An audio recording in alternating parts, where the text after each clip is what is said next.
நேதே customer வந்து ராகிக்கு வந்து ஒரு 1/4 கேஜி வேணும்னு சொல்லிட்டாங்க. அதை வந்து நான் இன்னைக்கு தான் ரெடி பண்ணேன். ஏன்னா நேற்று கொஞ்சம் ஒர்க் லோட் அதிகமாகவே இருந்தது. நேற்று ரெடி பண்ண முடியல.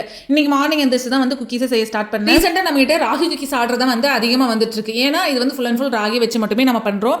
ரொம்ப ஹெல்தி, ரொம்ப டேஸ்டியாகவும் இருக்கும். குழந்தைங்களாம் வந்து ராகி கூழ், அதுக்கப்புறம் ராகி பால் இதெல்லாமே வந்து குடிக்க மாட்டாங்க. ஸோ இந்த மாதிரி பிஸ்கெட்டை செஞ்சு கொடுக்கும்போது குழந்தைங்களும் நல்லா விரும்பி சாப்பிடுவாங்க. இதில் வந்து நம்ம ஒயிட் சுகர் ஆட் பண்ண போகிறது கிடையாது.